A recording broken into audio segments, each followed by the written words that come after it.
लालू प्रसाद की जमीन और प्रॉपर्टी की जांच को लेकर शुरू हुआ सियासी विवाद अब बढ़ता ही जा रहा है। जेडीयू की मांग पर बिहार के डिप्टी सीएम विजय कुमार सिन्हा ने दो टूक कह दिया है कि अगर कोई लिखित आवेदन लेकर आता है तो सरकार निश्चित संज्ञान लेगी। दरअसल जेडीयू प्रवक्ता नीरज कुमार ने विजय सिन्हा से लालू प्रसाद की जमीनों की जांच कराने की मांग की और जेडीयू की मांग पर विजय सिन्हा ने समर्थन कर दिया, जिसके बाद विपक्ष बिफर पड़ा। आरजेडी ने कड़ी आपत्ति दर्ज कराते हुए सरकार से पूछा कि रोहतासगढ़ रोपवे की जांच की मांग क्यों नहीं हो रही है। तो वहीं कांग्रेस का दावा है कि दोनों डिप्टी सीएम में रीलबाजी का कंपटीशन चल रहा है। लालू परिवार को जानबूझकर परेशान करने की कोशिश का भी आरोप लगाया जा रहा है। अब सवाल कई उठ रहे हैं और उससे पहले 3 महीने पहले का डिप्टी सीएम सम्राट चौधरी का एक बयान आपको बताते हैं। तकरीबन कुछ ऐसी ही बात वो उस बयान में कह रहे हैं। लालू प्रसाद की अवैध संपत्ति पर नीतीश सरकार स्कूल खोलेगी, ये तब सम्राट चौधरी ने लालू प्रसाद को रजिस्टर्ड अपराधी भी कह दिया था। ऐसे में सवाल है कि क्या नीतीश बीजेपी सरकार लालू प्रसाद यादव की घेराबंदी के लिए नया चक्रव्यूह तैयार कर रही है? क्या डिप्टी सीएम का बयान जांच एजेंसियों को सीधा इशारा है? क्या लालू परिवार की संपत्ति की फाइलें दोबारा खोली जाएंगी या ये सब सिर्फ बयानबाजी है ताकि लालू परिवार को परेशान किया जा सके? आज इसी मुद्दे पर करेंगे बहस। सबसे पहले आपको दिखाते हैं एक रिपोर्ट। क्या लालू प्रसाद की संपत्ति की होगी जांच? बिहार की राजनीति में ये सवाल तब तैरने लगा जब जेडीयू के मुख्य प्रवक्ता और एमएलसी नीरज कुमार ने राजस्व एवं भूमि सुधार मंत्री विजय सिन्हा से आरजेडी प्रमुख लालू प्रसाद की जमीनों की जांच कराने की मांग कर डाली। और नीरज कुमार की मांग पर उप मुख्यमंत्री और राजस्व एवं भूमि सुधार मंत्री विजय सिन्हा ने कह दिया कि इस संबंध में कोई औपचारिक आवेदन दिया जाता है तो सरकार नियमों के अनुसार उस पर विचार करेगी। कोई आवेदन लेकर के जन कल्याण संवाद में आएंगे तो हमारे सारे पदाधिकारी बैठते हैं, सरकार संज्ञान में जरूर लेगी। नीरज कुमार की मांग और विजय सिन्हा के बयान ने बिहार की राजनीति को गरमा दिया है। अपनी नाकामियों को छिपाने के लिए इस तरह के काम क्यों करते हैं? आरजेडी और कांग्रेस के नेताओं ने इस तरह के बयानबाजी को रीलबाजी करा। जमीन माफिया भाजपा से विधायक आवास खाली करवाएंगे, जमीन माफिया जदयू से विधायक आवास खाली करवाएंगे। राबड़ी देवी को 10 सर्कुलर रोड खाली करने का नोटिस मिलने के बाद अभी ये चर्चा चल ही रही थी कि लालू परिवार किस घर में शिफ्ट होगा। अलॉट हुए नए सरकारी आवास 39 हार्डिंग रोड के बंगले में, महुआ बाग वाले निजी बंगले में या फिर वेटनरी कॉलेज के पास बन रहे निजी बंगले में। इसी बीच लालू प्रसाद की संपत्ति की जांच की मांग ने नया सियासी बखेड़ा खड़ा कर दिया है। न्यूज़ 18 के लिए पटना से रजनीश और धर्मेंद्र के साथ ब्यूरो रिपोर्ट। तो चलिए सीधे सवालों पर आते हैं। क्या लालू परिवार की संपत्ति की जांच होगी? जिस तरह के दावे किए जा रहे हैं कि अगर आवेदन दिया जाता है तो संपत्ति की जांच कराएगी क्या सरकार? सवाल यह भी पूछेंगे कि क्या यह जांच सिर्फ सियासी बदला है? सवाल यह भी पूछेंगे कि क्या विपक्ष को डराने की साजिश हो रही है? सवाल यह भी पूछा जाएगा कि क्या सरकार के पास कुछ ठोस सबूत भी हैं? और सवाल यह भी पूछेंगे कि क्या लालू की संपत्ति पर सरकार की नजर है? तो चलिए मेहमानों से आपका परिचय कराते हैं। सत्ता पक्ष से हमारे साथ जेडीयू से महेश दास और बीजेपी से प्रीति शेखर जी जुड़ रही, तो वहीं विपक्ष से आरजेडी से उत्पल वल्लभ और कांग्रेस से असित नाथ तिवारी जी जुड़ रहे हैं।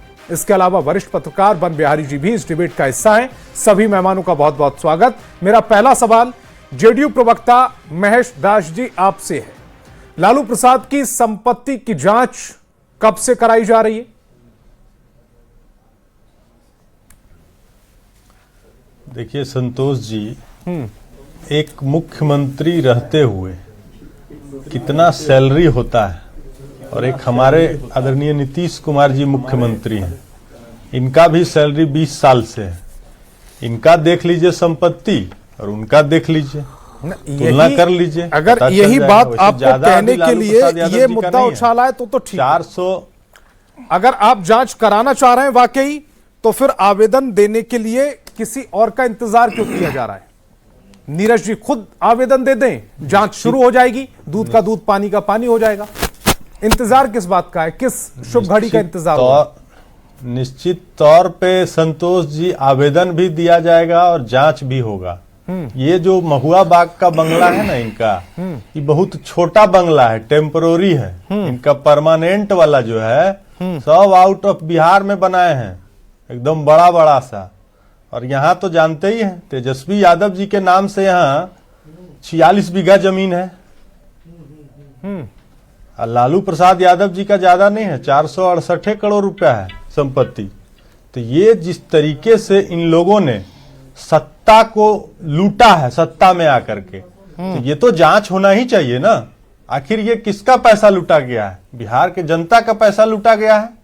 तो बिहार के उसी पैसा को जब्त करके तो ये सिर्फ जांच जो होगी खोला जाएगा, कॉलेज खोला जाएगा, जिसमें बिहार के बच्चे पढ़ेंगे।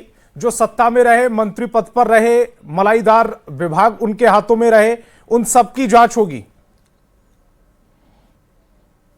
देखिए, हमारी सरकार ना किसी को फंसाती है ना किसी को बचाती है।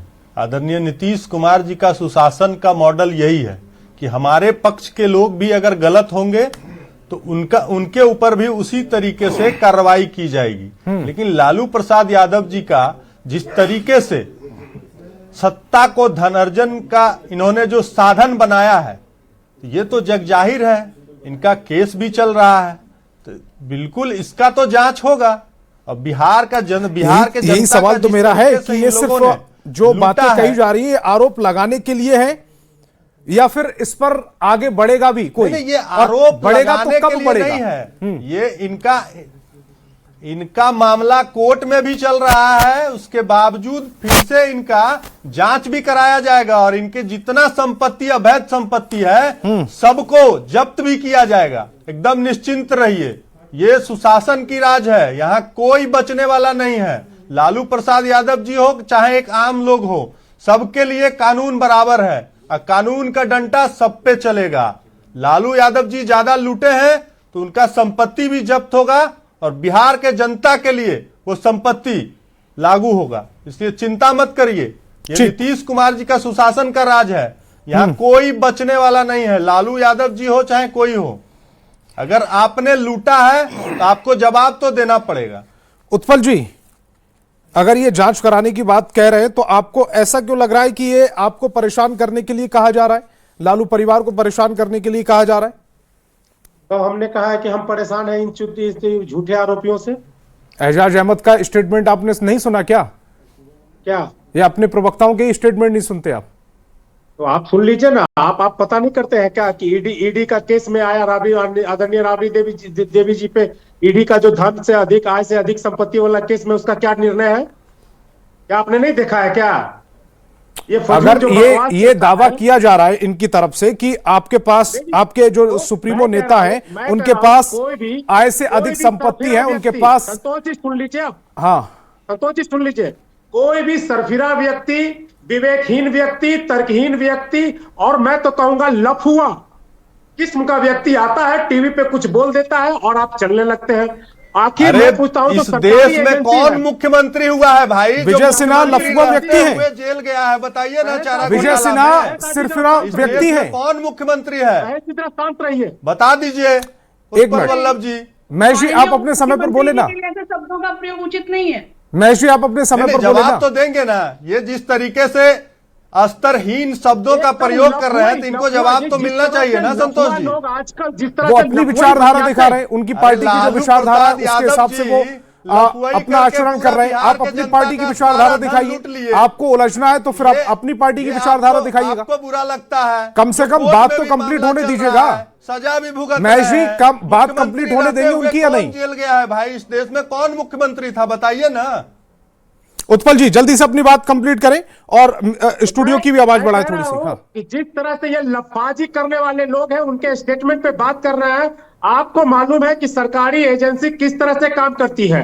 आय से अधिक संपत्ति के जांच में राबड़ी देवी जी का क्या निर्णय का रिपोर्ट है, इन लोगों को जानना चाहिए, पहली बात। दूसरी बात मैं कह देता हूं कि ईडी सीडी के जो आरोप है उसमें कोर्ट ने ईडी-सीडी को कई एक बार कह चुका है 99% तक साक्ष्य के अभाव में साक्ष्य नहीं जमा कर पाए हैं। जो आरोप इन्होंने लगाया है सरकारी एजेंसी, इन लफुओं की बात मैं नहीं कर रहा हूं, भारत सरकार की एजेंसी की बात कर रहा हूं मैं, लफाजी नहीं कर रहा हूं इन लोगों की तरह। यहाँ 99% में लुटेरे जो का आरोप चर्चा हो रहा है लगाए भाई। हैं वो साक्ष्य नहीं जमा कर पाए हैं। जो लूटे और आप हैं उनका लफाजी कर रहे बताइए हैं यहाँ ना। बैठ के। ये ये 105 लफाजी इसलिए किया जाता है। मुझे एक बात ये समझ नहीं आई उत्पल जी, आप इस बात पर इतने बौखला क्यों गए? इन्होंने जांच करने की बात कही है और आप बौखला जा रहे हैं। ऐसा लग रहा है कि जैसे जांच की बात नहीं कही गई, जांच शुरू हो गई है और आपके पास वो कागजात निकल रहे हैं जो गलत हैं। आप तो ऐसे बौखला रहे हैं। सुनिए ना, आप सुन लीजिए ना, जो सरकारी एजेंसी है जो आरोप लगाती है 99% पे आरोप नहीं सिद्ध कर पाती है, साक्ष्य नहीं दे पाती है। तो आप जान लीजिए किस तरह से राजनीति से प्रेरित होकर सरकारी एजेंसियों का इस्तेमाल और दुरुपयोग किया जाता है। कोर्ट पर आपको भरोसा है ना? कि नहीं? आपको कोर्ट पर भरोसा है ना? अगर कोई आप पर राजनीतिक बदला लेने के लिए आप पर या आपके नेता पर आरोप लगाए जा रहे हैं तो कोर्ट से आप बरी हो रहे हैं ना? हाँ, संतोष जी इस तरह के 4 लफों को बैठा के अपना डिबेट इस तरह उत्पल जी इस तरह की भाषा आरजेडी के कार्यालय में इस्तेमाल कीजिएगा, मेरी डिबेट शो में नहीं। आप बात यहाँ पर वही भाषा का इस्तेमाल कीजिए जो संवैधानिक भाषा है। रखने दीजिए, मैं कह रहा हूँ आप पूरी बात होने दीजिए। उनका यही चरित्र ही है, लठबाजी करना हर एक जगह। बात होने दीजिए, अपनी बात कंप्लीट कीजिएगा, चलाते रहिए अपने तरह से। अपनी बात कंप्लीट कीजिएगा। यहाँ पर मैं कोई एजेंडा नहीं चला रहा। एजेंडा चलाया होता तो आरजेडी का प्रवक्ता इस विंडो में नहीं दिखता। यहाँ सिद्धार्थ तिवारी जी इस विंडो में नहीं दिखते। सिद्धार्थ तिवारी जी ने अपना पक्ष रखा, उनको बुलाया गया है। आपने अपना पक्ष रखा, आपको बुलाया गया है। 2 सत्ता पक्ष के 2 लोग बुलाए गए हैं, एक न्यूट्रल आदमी बुलाया गया है जो वरिष्ठ पत्रकार है। एजेंडा कैसे चल रहा है? एजेंडा कैसे कहिएगा आप? बात नहीं रखने, आप बात रखने की जगह बौखला जा रहे हैं। नहीं, ऐसा लग रहा है कि जैसे ईडी सीबीआई आप पर छोड़ दी गई हो और आपके पास कागज नहीं है। ईडी का तो रिपोर्ट है ना, 99% पे जो साक्ष्य लगाए हैं ये सत्य नहीं है क्या? ये कोर्ट का वर्जन है, मेरा नहीं है। ये कोर्ट का वर्जन है। आप टॉपिक पर आइए, जल्दी से अपनी बात कंप्लीट कीजिएगा, उसके बाद बाकी मेहमानों के पास जा रहा हूं। हाँ, माननीय न्यायालय का वर्जन है कि सीबीआई और जीडी के ज्यादातर लोग जो है ज्यादातर केसेस में ना, ज्यादातर नहीं 99% में साक्ष्य नहीं दे पाए। ये न्यायालय का कहना है, मेरा नहीं कहना है। आपके मामले में साक्ष्य दिए गए या नहीं दिए गए? अगर आपके मामले में साक्ष्य नहीं दिए गए तो आपका मामला केस कोर्ट में कैसे चल रहा है? प्रेरित मामले उठाए जाते हैं तो गलत इसमें क्या? और आपकी तरफ से ये रिक्वेस्ट क्यों की जा रही है कि फला कोर्ट का फला जज आपके मामले की सुनवाई ना करे? आपसे सवाल करना चाहता हूं, मैं आपसे पूछ रहा हूं ना, आपकी तरफ से ये दलील क्यों दी गई, रिक्वेस्ट क्यों की गई कि फला कोर्ट का फला जज आपके मामले में सुनवाई ना करे?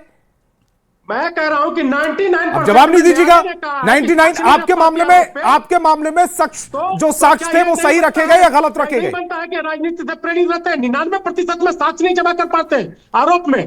किस तरह की एजेंसी है? और यहाँ ये लोग दावा ठोक रहे हैं, प्रवक्ता लोग। तो सरकारी एजेंसी हाथ पे हाथ भी कुंडली बेचे। प्रीति जी की तरफ जा रहा हूं मैं, पूछिए। प्रीति जी की तरफ जा रहा हूं मैं। प्रीति जी, असितनाथ माफ कीजिएगा, सम्राट चौधरी का स्टेटमेंट आता है 13-14 दिसंबर के आसपास। वो कहते हैं कि लालू प्रसाद की जो संपत्ति है उसको अटैच करेंगे और भवनों में स्कूल खोला जाएगा।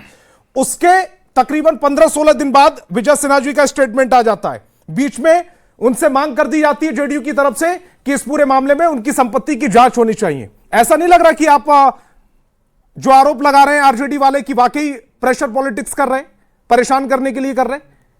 आप तय कर लीजिए कि 15 दिन पहले अगर सम्राट चौधरी जो स्टेटमेंट दे रहे थे, 15-16 दिन बाद अचानक से वो स्टेटमेंट देने की जरूरत क्यों पड़ी? लेकिन उससे पहले मैं उत्पल बल्लभ जी की उस मानसिकता का प्रतिकार करना चाहती हूँ जिसमें उन्होंने सभी बैठे प्रवक्ताओं को लफुआ कहा है। सबसे पहले वो अपने शब्दों को वापस लें, मर्यादा का पालन करें और अपनी सभ्यता संस्कृति का परिचय दें। राजद की संस्कृति का परिचय डिबेट में बैठकर न दें, ये मैं विनम्रतापूर्वक कहना चाहूंगी। अब मैं आती हूँ आपके सवाल के जवाब की तरफ। तो सबसे पहली बात तो आदरणीय सम्राट चौधरी जी ने जो बातें कही है, आदरणीय विजय सिन्हा जी ने जो बातें कही है, वो बातें बिल्कुल स्पष्ट तौर पर सही है।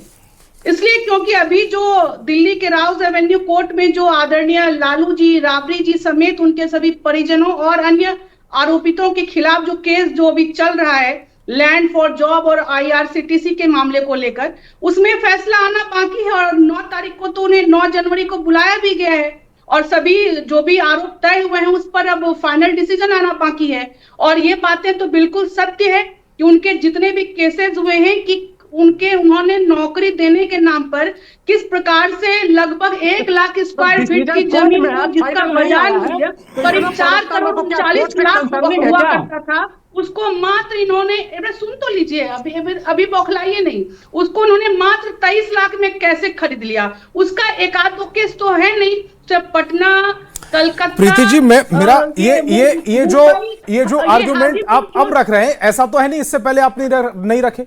आपको मालूम है कि इनके पास फला फला संपत्ति अवैध है, जानते ना आप? अगर जानते हैं तो फिर ये मीडिया में आकर कि फला संपत्ति की जांच कराएंगे, फला संपत्ति की जांच कराएंगे, से बेहतर है ना कि आप कागज दाखिल कर दें। संतोष जी, बस मुझे लगता है ये नए साल में 2-4 दिन का इंतजार है। जैसे मतलब नए साल का जश्न मना रहे हैं अभी सत्ता पक्ष के लोग। संतोष जी, एक मिनट सुन लिया जाए। जो भी संपत्ति अटैच होगी ये आम नागरिकों का है, उनके मेहनत की गाढ़ी कमाई का पैसा नौकरी के नाम पर लिया गया है, जमीन लिया गया है, तो उस पर निश्चित रूप से वो वैसी सभी संपत्ति पर सरकार अपना स्कूल भवन बनाएगी, अस्पताल चलाएगी, जो हमारे माननीय उप मुख्यमंत्री जी ने कहा है। अब इस बात को लेकर राष्ट्रीय जनता दल में इतना रोष, भाई आपने कोई अपने मेहनत की पसीने की कमाई से थोड़ी उतना मकान और उतनी संपत्ति आपने अर्जित कर ली है। ये संस्कृति दिखाता है कि राष्ट्रीय जनता दल, उनके नेता, सभी लोग सत्ता में घुसकर भ्रष्टाचार को फैलाना चाहते हैं।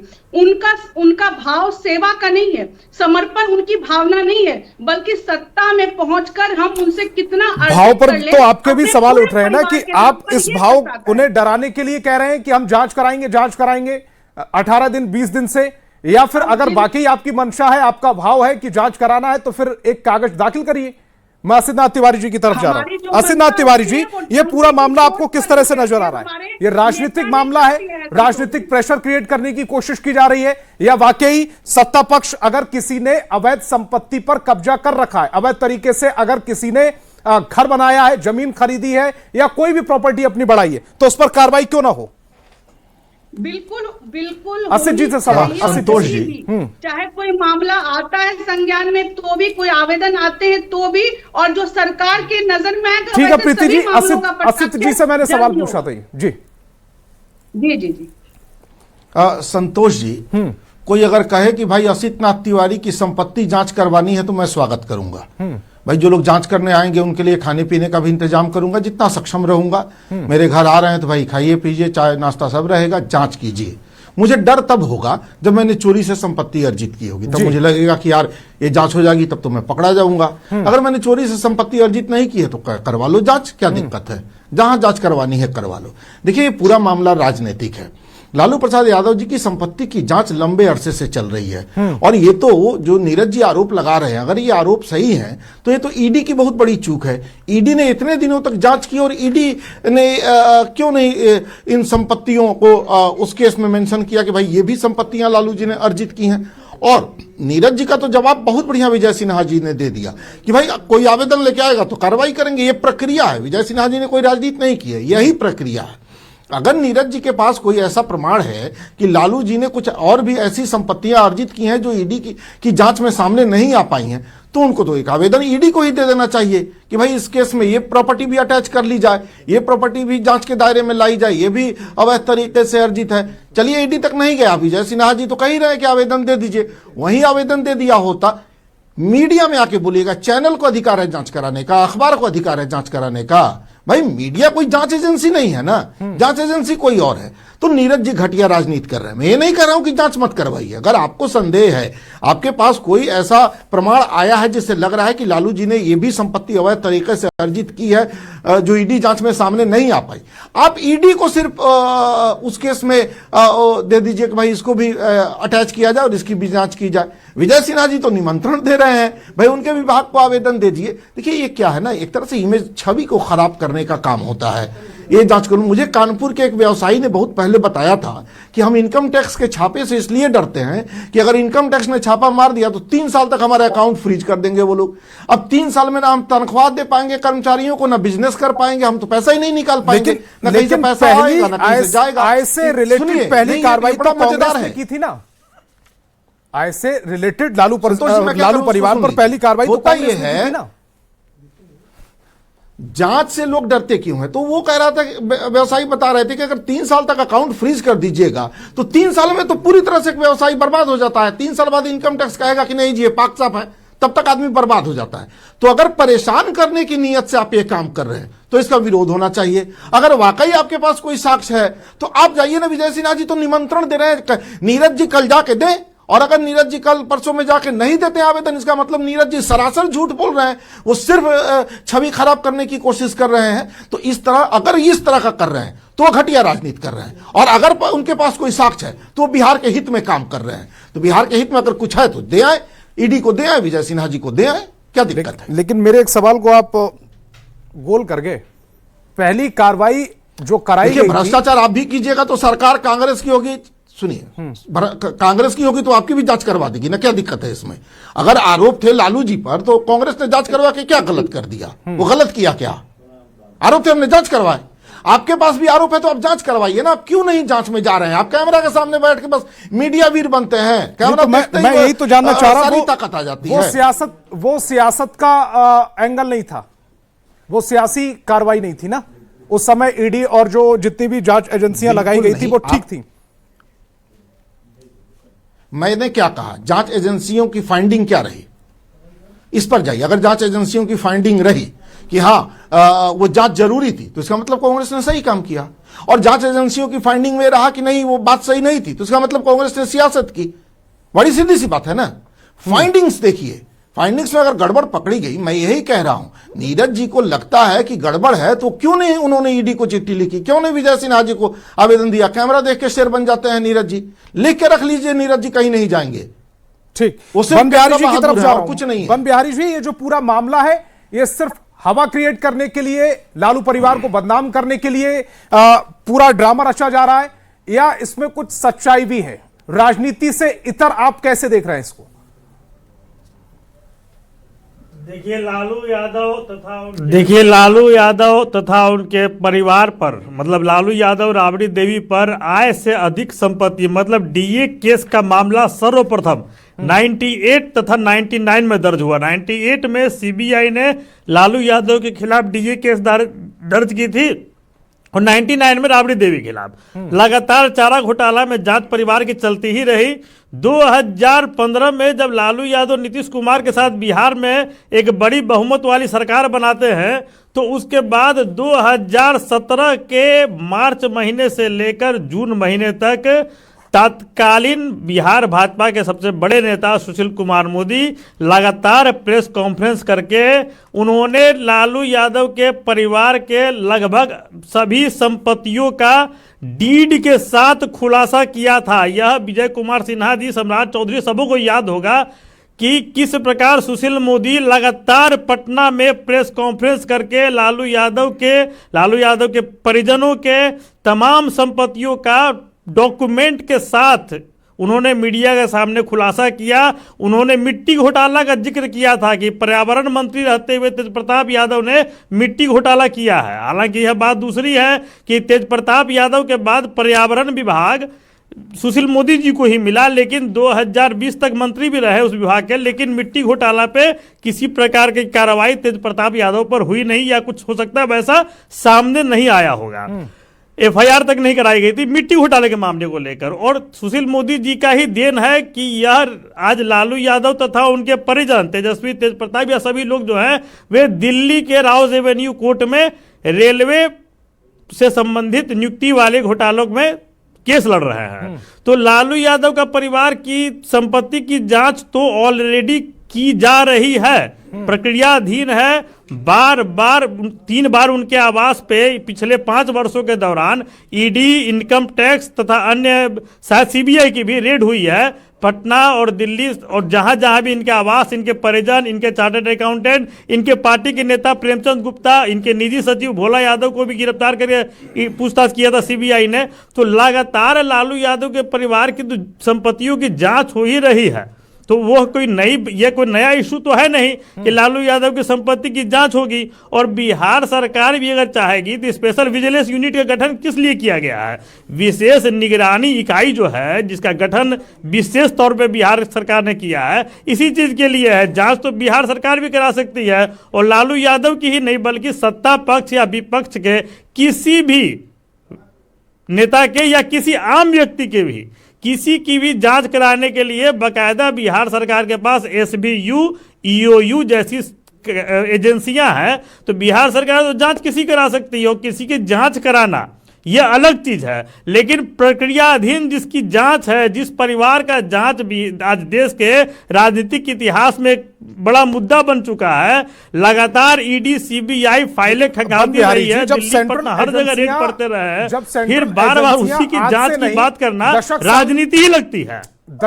दशकों से इस पूरे मामले पर जांच कर रही हैं सेंट्रल एजेंसियां, तो अचानक से बिल्कुल एक दशक बाद अचानक से ये क्यों कहा जा रहा है कि संपत्तियों की जांच कराई जाए, फलाना कराया जाए लालू परिवार? ये सिर्फ आरोप लगाने के लिए या लोगों को ये याद दिलाने के लिए, क्योंकि इस तरह के मामले इन पर चलते रहे? किसी पर हाँ नहीं, किसी पर व्यक्तिगत नहीं जाएंगे, लेकिन सच्चाई यही है कि बिहार में लालू यादव को जिंदा रखना सत्ता पक्ष की भी मजबूरी है, क्योंकि 2010, 2015, 2020 और 2025 सभी चुनाव लालू यादव तथा उनके जंगल राज के राग को अलाप कर ही एनडीए जीतते रही है। इसलिए मुझे लगता है कि लालू यादव को जिंदा रखने के लिए राजनीति में बराबर इस प्रकार के आरोप प्रत्यारोप आगे भी होते रहेंगे, क्योंकि बहुत लोगों को ऐसा लगता होगा एनडीए में कि लालू यादव हैं, तब तक उनकी जीत आसान है, उनकी राह आसान है। लालू प्रसाद यादव को जिंदा रखने के लिए आरोप प्रत्यारोप, उसीलिए आप इस तरह की बातें कर रहे हैं, जबकि सेंट्रल एजेंसियां तो एक दशक पहले से इस तरह की जांचें कर रही हैं। अब तो आपको सेंट्रल एजेंसियों पर भरोसा नहीं है, और अगर उन पर भरोसा है तो फिर अब आप किस तरह की जांच कराना चाह रहे हैं? देखिए संतोष जी, सेंट्रल एजेंसियां तब से जांच कर रही है। हम अभी कांग्रेस के प्रवक्ता को भी सुन रहे थे, इन्हीं के केंद्र में कांग्रेस की सरकार थी, बिहार में लालू यादव जी मुख्यमंत्री थे, और उनके समय में इनको जेल भेजा गया उठा के।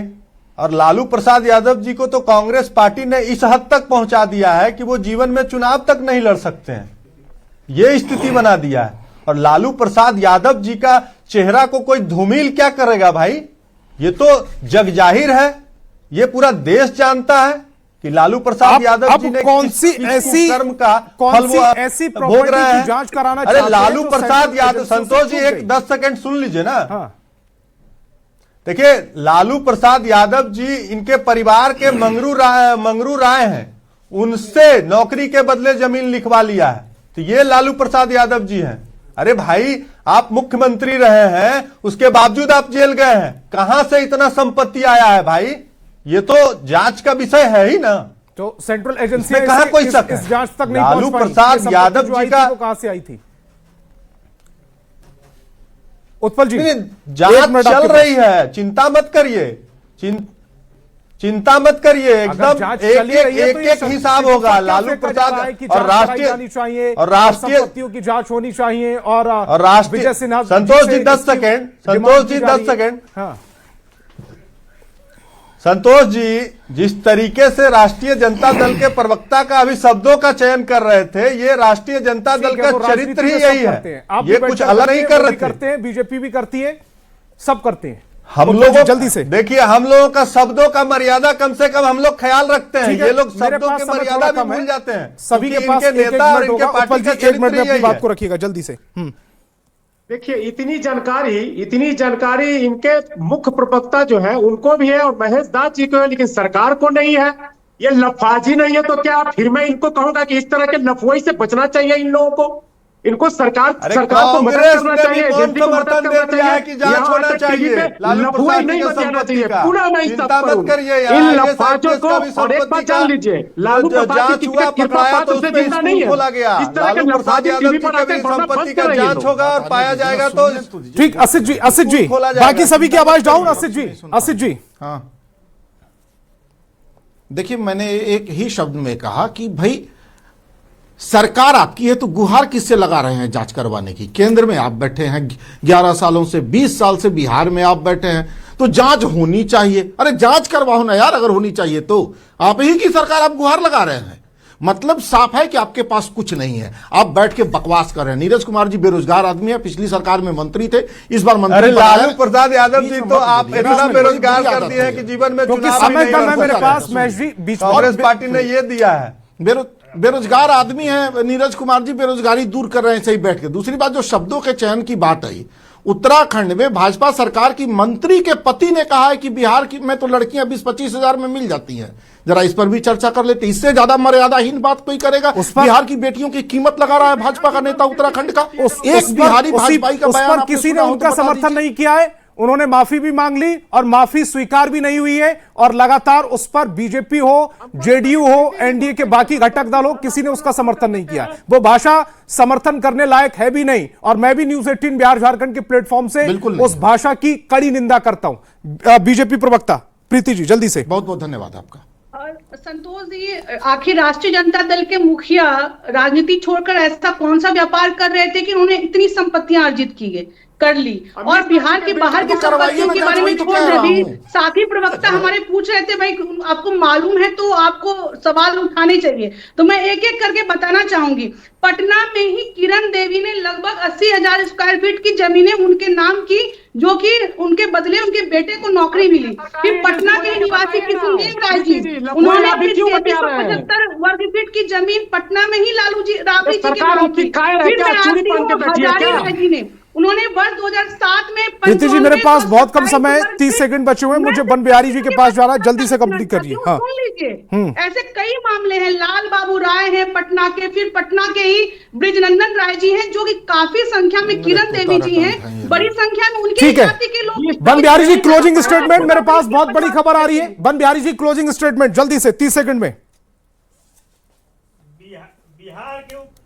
बिहार के उप मुख्यमंत्री विजय कुमार सिन्हा जी ने जो बयान दिया कि लालू यादव के खिलाफ कोई अगर आवेदन देगा तो जांच करेंगे, तो इस बयान को पूर्ण वाक्य के रूप में उन्हें यह कहना चाहिए कि सिर्फ लालू यादव नहीं, बल्कि बिहार के किसी भी भ्रष्ट राजनेता के खिलाफ अगर आवेदन कोई व्यक्ति लेकर आता है तो उनकी संपत्ति की सरकार इसी पॉइंट पर इस डिबेट को ही रोकते हैं। तमाम मेहमान मेरे साथ जुड़े, आपका बहुत बहुत शुक्रिया। और पटना से बड़ी खबर मिल रही है।